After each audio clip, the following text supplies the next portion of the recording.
Wouldn't be Ryan the Great, and today we are talking about the Philadelphia Eagles' 34-29 win over the Green Bay Packers. Obviously, the Eagles get this win in Brazil, and it makes me extremely happy because of the fact that this was one of our home games, and, thank God we were able to get this win in a technical home game. So that makes me pretty happy. And of course, I would be criticizing the NFL for making this an Eagles home game if they lost. That's how we Philly people roll, so they say. But nonetheless, good game, sloppy. There were some mistakes that we're going to talk about, and we're going to talk about how to fix. But yeah, we'll be breaking down all the positions, we'll be breaking down the coaching, we'll talk about the bottom line. And yeah, let's get right into the video. But before we get right into it, guys, make sure you subscribe with the post notifications on. Go subscribe to my brother Linear Blogs. Make sure you subscribe to my second channel at Ryan the Kai Great. Make sure you guys go follow me on X Ryan the RTG. Make sure you guys go follow me on TikTok at Ryan the RTG. Make sure you guys go listen to the latest edition of the TR7 podcast. Make sure you guys go follow me on Twitch at Ryan the Great Podcast. And without further ado, ladies and gentlemen, let's turn to the video and let's roll that intro. Hey, come on, Stotty. Stop! Stop! Stop! Stop! Red flag! First pitch! Bring him in! Yes! Oh, damn.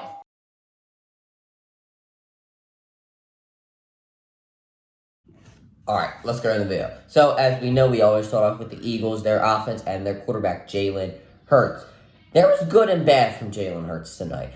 I mean, I felt like in the bad, he kept plays going way too long. I kept, yelling at my screen, get rid of it, get rid of it, get rid of it. But, he just kept kind of sitting in the pocket and was waiting for anyone to get open, which eventually turned out to be no one. And some of those led to interceptions. I mean, obviously the second interception in A.J. Brown probably wasn't his fault because A.J. Brown fell down. Really not anybody's fault there. But the fact that he threw it while Jair Alexander was in front of A.J. Brown for the entire play was, God damn, I got something in my eye again.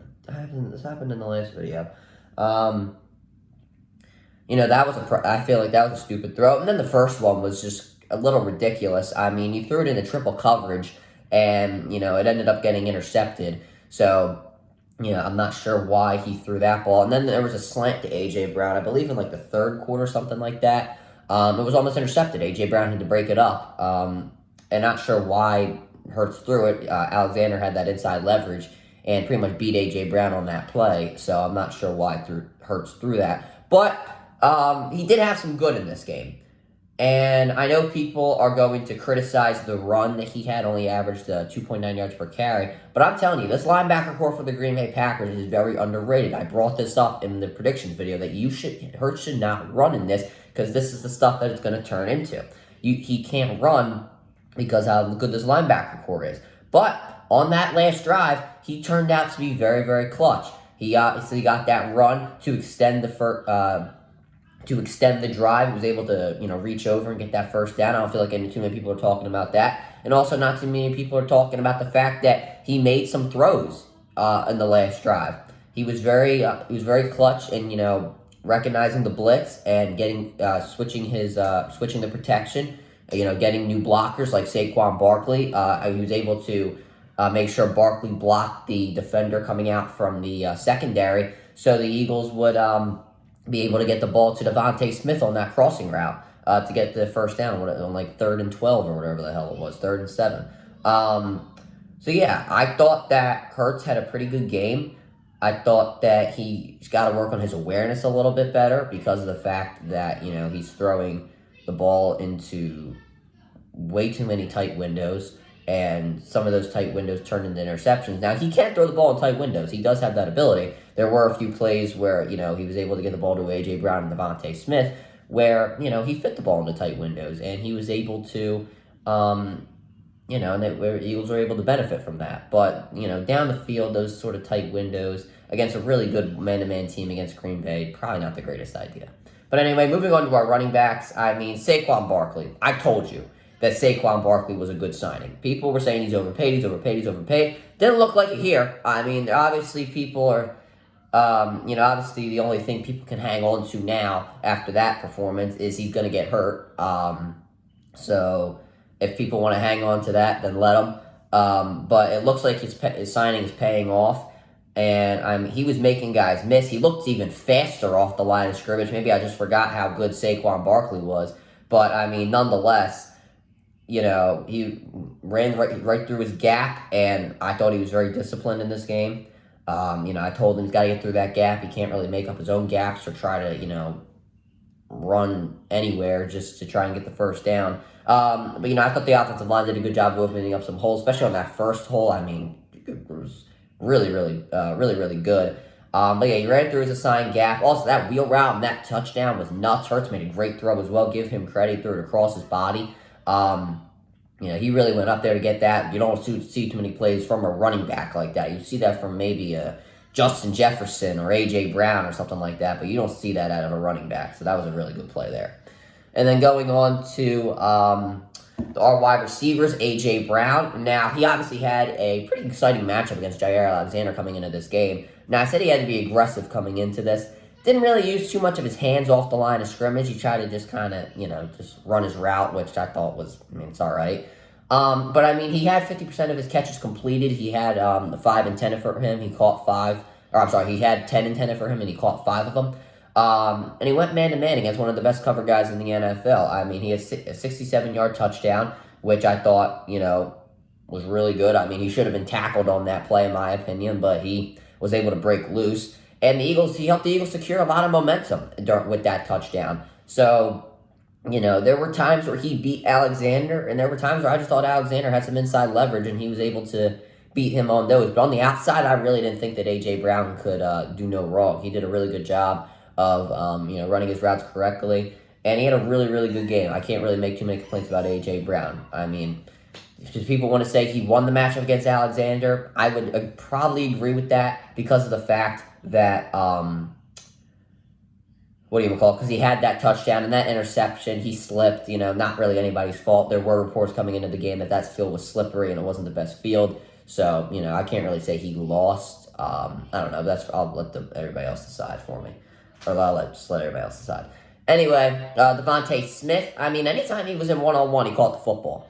I thought that, he had a pretty underrated game because of what Saquon and A.J. Brown did, but he had some really good plays. He was making guys miss throughout the entire game. I think there was in one of the first few plays, he caught one of these, curl routes. I keep forgetting. I don't know why my brain's like this. But he caught one of those curl routes. He's making guys miss, and then especially on that crossing route I just mentioned earlier, 3rd and 7 or whatever it was. He caught the ball, and he made about 2 guys miss. I'm not sure how, but he was able to do it. He was able to get extra yards to pick up that first down. So a very good game from Devontae Smith. If he can have this sort of year where he gets a lot of yards after the catch, Brian Johnson's probably punching the air because he could have ran a million screens with him. But he could definitely be someone used more in the short game this year. He could be more used like as a someone like Jalen Waddle, someone who can get the ball and take it for 10, 15 yards extra. If he was working on breaking tackles this offseason, you could definitely see that he put the work in that regard. And then Jonathan Dotson, he did nothing. It was really disappointing because of the fact that there were reports coming in that he was going to be used in the Eagles' offense. Maybe they just didn't see it as, this being his week to get him involved. But I was pretty disappointed that he really didn't get anything. No catches. He had one target. So I was pretty disappointed there. But anyway, moving on to our tight ends.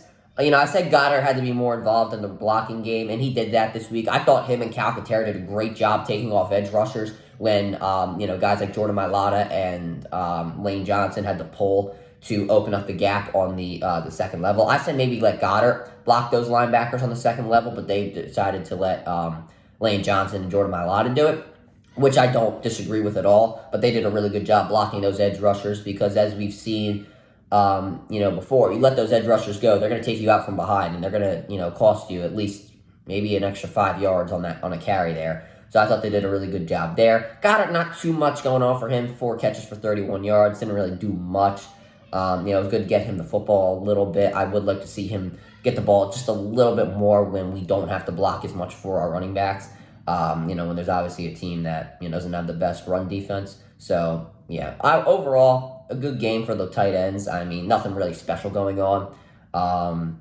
The blocking was fine, and the catching, they didn't really get much of an opportunity. Offensive line, I really don't have too many compliments about. I thought the run blocking was fine, but the pass blocking is much to be desired. I felt it just didn't know where Hurts was in the pocket, which is pretty bad because you always have to know where your quarterback is in the pocket. And you have to, if you don't know, then you at least have to predict where he is, because if you run into him, that's a problem. It can create a turnover.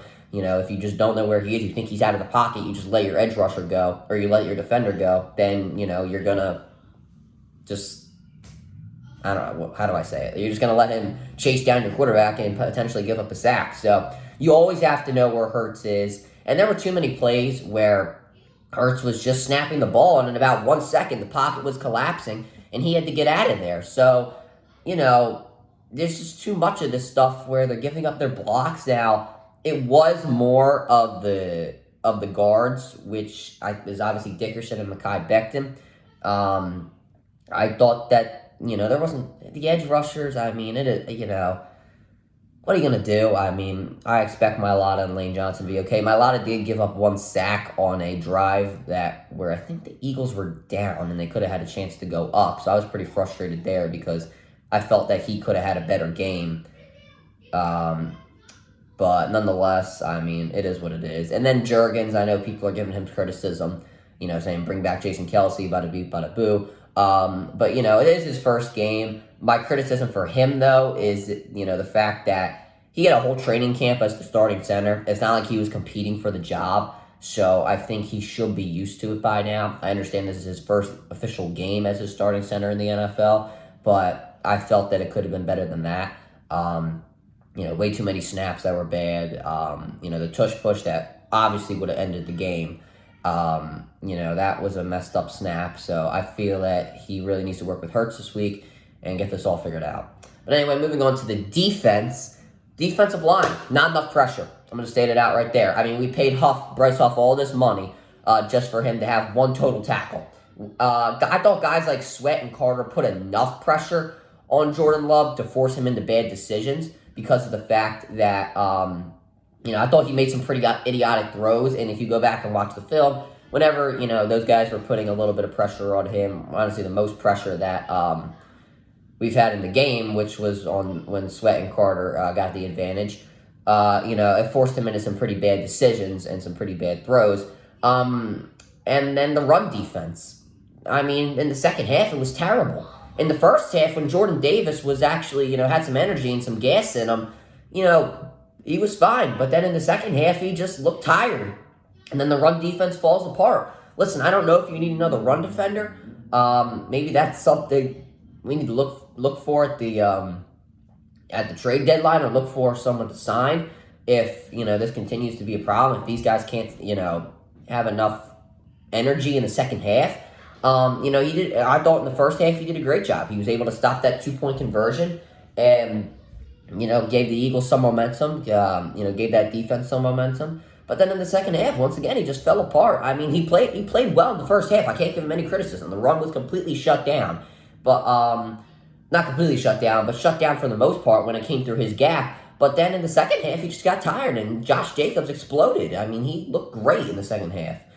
It was just bad. Then in the linebackers, I mean, I have a lot. I'll start off with Nolan Smith here. I'm pretty disappointed because he had a sack in every preseason game that he played in.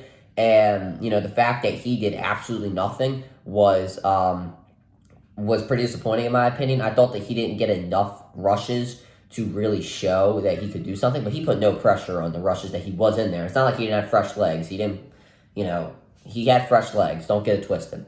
But this guy, Zach Bond, man, I mean, this guy was the MVP of the defense, no doubt. This guy can make the right tackle. He can tackle right. He can wrap up, which is something that I consistently criticize this generation of tackling about. Wrap up. Don't ankle dive. Don't try to grab their legs and wait for another defender to come in. Wrap up. And he did that well. He made plays. He stopped explosive run plays. He stopped plays from being explosive. He got in the backfield. He had 2 sacks. What do you have? A tackle for loss and 2 sacks. He obviously has that edge rusher experience from New Orleans. And, he can get to the quarterback. I mean, this guy can really play. And this guy might turn into another, TJ Edwards when it all comes down to it. I don't know what contract we have him on. I got to look that up. Hopefully it's not a 1-year deal. Hopefully we have him locked up for another 2 years or something like that, because this guy looked absolutely incredible. I don't want to overemphasize just one game, but I mean, I was very, very impressed from him.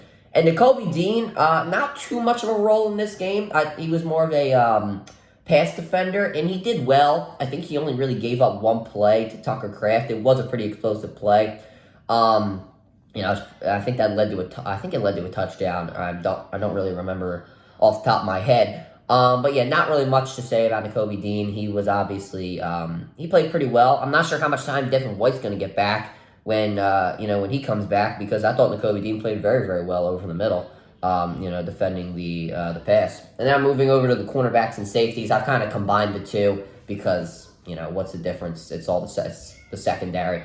I'll start with the rookie Quinyon Mitchell. They tried to expose him. They tried to go deep on him, but, he used that 40-time speed, which was very, very good. And, he was able to make some plays. He had 2 pass deflections. I thought that he played very, very well. He was able to defend his guys for the most part. Was he the one who got the pass interference call? I think he had a pass interference call against him, which is obviously a rookie mistake, but it doesn't really matter to me. It is what it is. Darius Slay, I'm a little disappointed in. He got routed a little more than I was hoping him to, especially off the break. I mean, he gave those guys, some of them a 7 to 10 yard cushion, and he would still get beat when, when the receiver would run a break to him. I think it was on the first drive the Packers had when they got a touchdown. It was Reed, I believe. I'm not sure off the top of my head, but Slay gave him a 10-yard cushion. He got to him, and then, a break into the slant, and Slay just got completely routed. I mean, it was terrible looking. So, very disappointing there. He did force a fumble. That, unfortunately, was not recovered, but still great awareness. I thought that was all right. Not the best game for him. A little disappointed in Devontae Maddox as well. I was very happy when they brought him back. But he gave up passes that I thought could have been guarded. If he was behind the defender, and if I think it was to Watson, maybe there was one play on the outside to Watson. If Watson would have went deep, he had the advantage on him. I think he was on Watson's hip well enough that he could have defended any deep pass, and then Watson broke to the outside, and then he just didn't stay on his outside shoulder, didn't stay on his hip, and he just gave up a pass over the middle. I mean, it was absolutely terrible looking.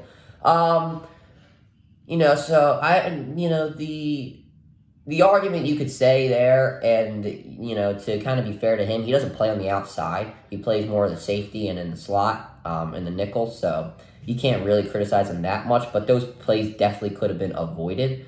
And then TJ Gardner-Johnson got juked bad. But, other than that, a pretty good game. He made some tackles. I thought that stopped some explosive run plays. They didn't really go, they didn't go deep on him too much. The one play to Reed, that touchdown, that 70-yard touchdown, whatever it was, I don't know if you can really say it was his fault. I just think nobody had the assignment there. That was kind of just bad execution on the Eagles' part, which, honestly, I think the secondary had a lot of bad execution plays today, or yesterday, because I'm filming this the day after. But, I mean, not too much happening to him. Blankenship interception, which I thought was good. Wyatt Love threw it into a guy who was already being covered pretty well, and then I'm sure he saw the safety, which was Blankenship, coming down to try and make that play. I thought that was pretty bad. That was a bad read by Love.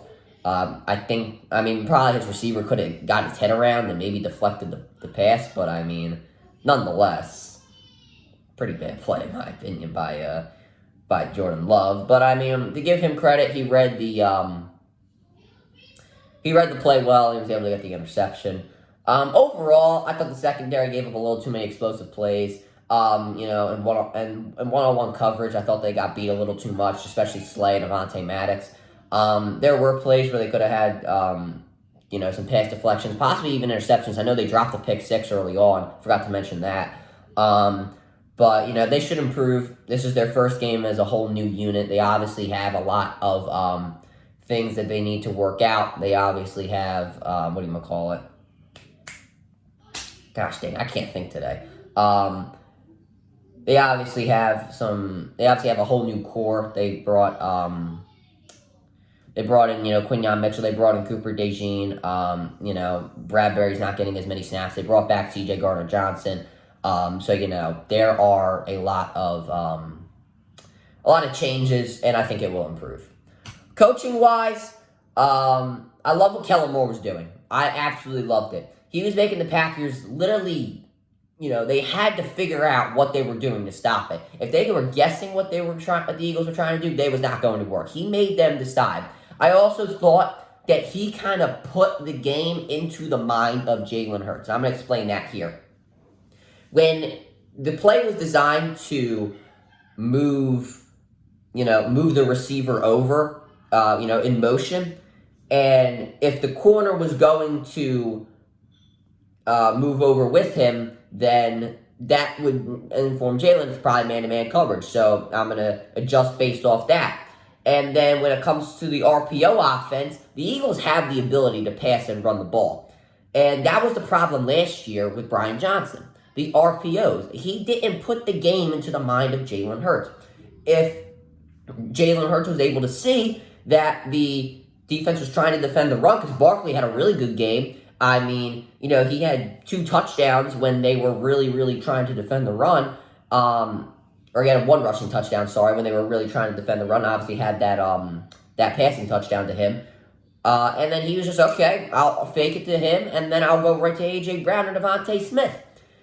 That, you're putting the mind into the game of Jalen Hurts. He has really good football IQ. Didn't really put it on display when it came to those few interceptions, but nonetheless, he does have good football IQ. And, and if they were going to defend the pass, he would just hand it right off to Saquon Barkley and let him work his magic. I mean, you can't tell me that Kellen Moore didn't do a good job when he put the game into the mind of his quarterback. That is a very, very smart quarterback. I mean, you see him in interviews. He's very, he obviously speaks well. People like to say that he, talks in Instagram captions. I find that pretty funny. But, he speaks well. He's obviously very humble. I like the play where he, very good from him that he went over to, shake Jordan Love's hand after the game when he was on the bench. So, very nice play by him. Very classy act move.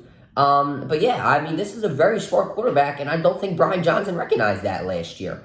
My favorite play, though, from Kellen Moore was, it was the final slant to Devontae Smith. He moved out. He had Shipley run into the flats, and then that would make the Packers flood out to him because they thought the ball was going to go there. And then you had Devontae Smith one-on-one, and, the majority of the time, Devontae Smith wins a one-on-one slant route.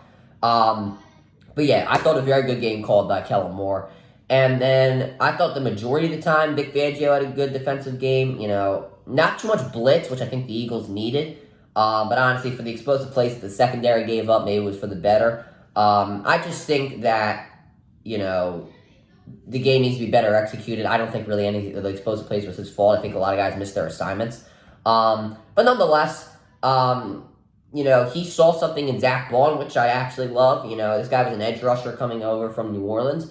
And, we see him in camp. He's playing off-ball linebacker. And we're like, what the hell is this guy doing? This isn't his position. But he had a great game there. So it's obviously he saw something there. And he was able to figure it out. So I thought if the Eagles can just execute better on defense, then we'll be able to give Vic Fangio some more help. So overall, the coaching, I thought a very good game. I used to not like Kellen Moore at all. But he really knows what he's doing with this team. Next, the bottom line. Let's get into that. This looked like it could be a really, really good football team. The offense looked good. If it wasn't for the turnovers, then they probably could have put up a lot more points. I think if they just get more chemistry, if they get more comfortable in the offense, if Jurgens and Hurts just work a little bit more on not fumbling snaps, obviously they messed up drives that could have been, touchdowns, then this team can consistently drop 30 points per game. The defense has a little bit more problems. They need to stop giving up explosive plays in the secondary, and they need more pressure. There has to be more pressure. You just cannot do what the Eagles have been doing when it came to not putting on any pressure. But anyway, that'll do it for this video, guys. Make sure you subscribe to the post notifications on. Go subscribe to my Brother Linger blogs. Make sure to subscribe to my second channel at Run the Kai Great. Make sure you guys go follow me on X Run the Get RTG. Make sure you guys go follow me on TikTok at Run the Get RTG. Make sure you guys go listen to the latest edition of the CR7 podcast. Make sure you guys go follow me on Twitch at Run the Great Podcast. And as always, Ryan the Great out. Peace.